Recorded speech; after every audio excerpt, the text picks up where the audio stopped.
From the deserts of North Africa to the jungles of Burma, British and Commonwealth forces fielded an arsenal built on Victorian reliability and refined through the desperate innovations of total war.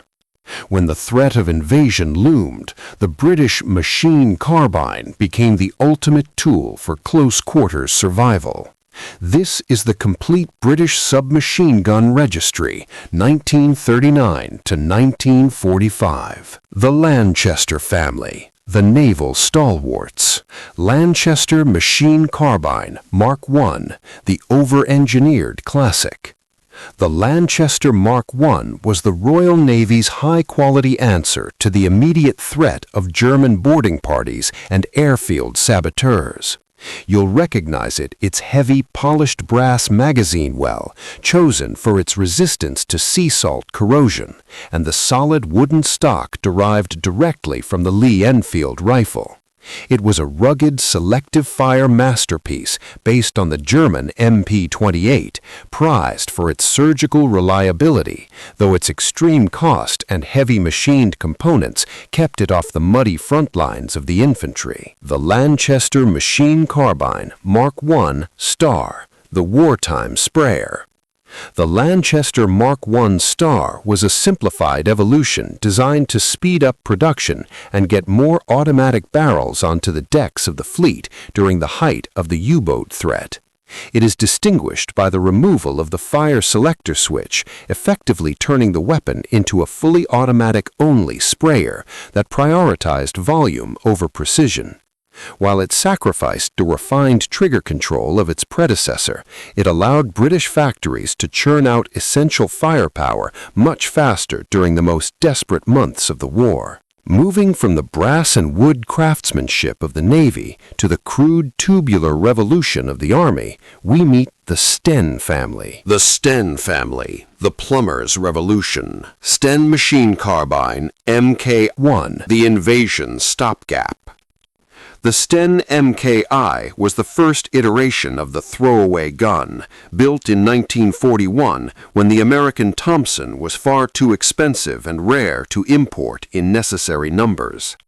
Look for the wooden foregrip, the spoon-shaped flash hider, and the folding tubular stock that defined its early, somewhat awkward profile. It was a desperate but functional measure designed by Shepard and Turpin that proved Britain could build a lethal 9mm weapon in a simple bicycle shop or garage. Sten Machine Carbine Mk II, the plumber's nightmare. The Sten Mk II is the iconic plumber's nightmare and the most widely produced submachine gun of the British Empire, appearing in every major theater of the war. It features a unique magazine housing that could be rotated 90 degrees to act as a dust cover for the ejection port, a vital feature for transport and parachute drops.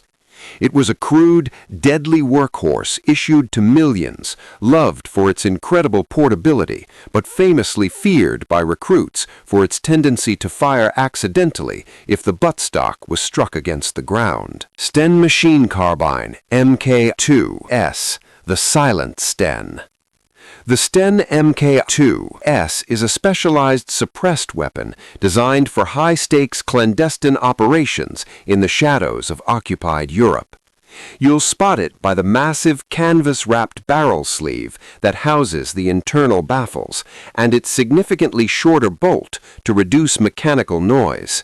It was the deadliest favorite of commandos and SOE operatives, allowing them to eliminate sentries and sabotage installations without alerting the entire German garrison to their presence. Sten Machine Carbine Mark III, the disposable warrior.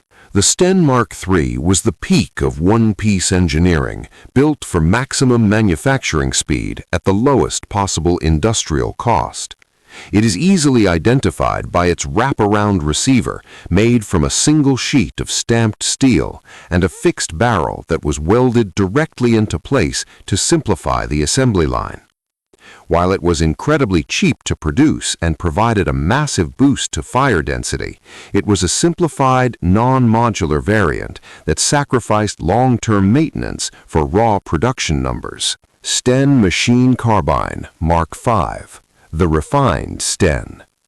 The Sten Mk I is a refined late-war variant that returned to a higher standard of craftsmanship for paratroopers and frontline units pushing into the heart of the Reich. It is distinguished by its proper wooden buttstock, a vertical pistol grip for better handling, and a front sight assembly designed to accept the standard No. 4 rifle bayonet. This was the high-quality evolution of the lineage, proving that after years of desperate measures, the Sten could finally become a respectable, accurate, and well-balanced combat arm for the professional soldier. By 1945, the British machine carbine had evolved from a brass-heavy luxury into a stamped steel icon of resistance. These weapons cleared the streets of Europe and the trenches of the Pacific, securing victory one burst at a time.